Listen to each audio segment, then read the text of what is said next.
नमस्कार सांग माने मु लिपि आपण मानक स्वागत करुछि आजिर वीडियो को। सांग माने काली तो मोर चैनल रे आपण माने अटार नान रेसिपी देखिथिबे।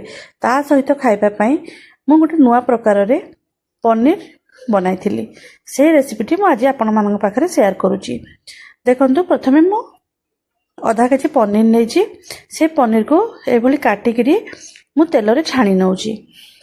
बेसी छाणीबे नाही, टिके गोल्डन कलर हो गले आपण माने पनीर सब को काढ़ी नेबे। देखो वर्तमान मु पनीर सब को काढ़ी नउछि। पनीर सब काढ़ी सारला परे आपण आ गोटे कड़ाई रे कोन करिवे ना गोटा मसला जोटा कि जीरा, धनिया, हमर दालचीनी, गुजराती, तेजपत्र, किछि पोस्तदाना ए सब को आपण भाजी नेबे। 5 मिनिट खंडे स्लो आंच रे आपण भलो भाबरे भाजी नेबे। भाजी सारला परे आको आपण ग्राइंडर रे पाउडर बनै नेबे। वर्तमान से कड़ाई टिके मु पुन थरे बसै निछि। सेथिरे मु देखंतु किछि पानी दे दोछि। हाफ कप खंडे पानी दे देली। से पानी रे मु दुईटी पियाज, किछि अदा खंडे आ गोटे बुदा रसुण आउ अदा खंडे आउ छोट छोट 4टी टमाटो एथिरे पकाई नेछि। आपन पाखे बड़ टमाटो थिले आपन दुईटी व्यवहार करले मध्ये चलिबो। तापरे ते गोटे चमच लूण पकई याकु सब मु सिझिबा पई छाड़ी नेबी। आपन एबोली सिझे कि सुखिला लंका मध्ये मध्ये 3टी पकईछि। आपन यदि लंका पाउडर व्यवहार करछन ताले एठी लंका स्किप कर नेबे। देखंतो वर्तमान ए जो मसला गुडी को मु भाजी थिली ताकू सब ग्राइंडिंग कर नेछि। एबे जे सिझैथिली मसला ताकू मध्ये ग्राइंडिंग जार रे भलो भाबरे चिकन करी बाटी नेबी।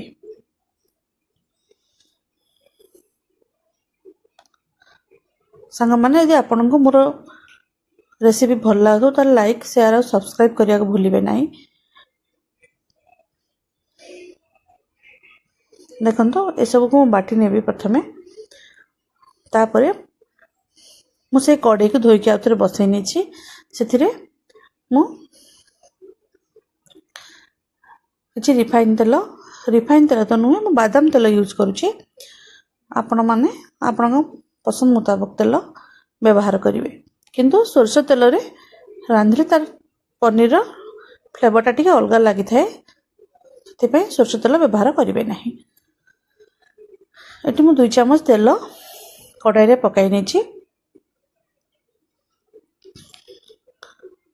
सेथिरे जो बटा मसला रखी थिली हमर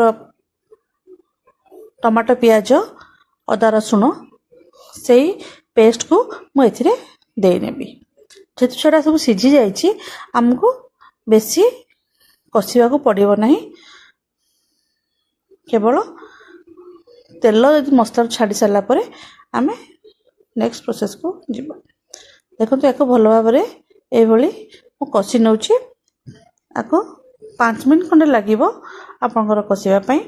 कसी सारला परे सेथिरे मु आवश्यक मुताबिक हळदी गुंड पकाई नेबी।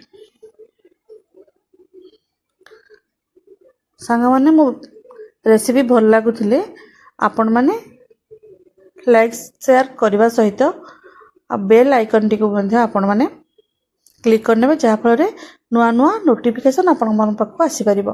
देखंतु मु एठी 10टी खंडे काजू बतुरे के रखिथिली ताकू मध्ये पेस्ट करने छी। मसला वर्तमान हेई आसलानी।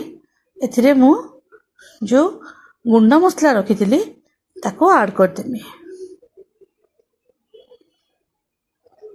देखो सांग माने जो गुंडा मसला को मु भाजी के रखिथिली सेको आपण एठी मिसै नेबे।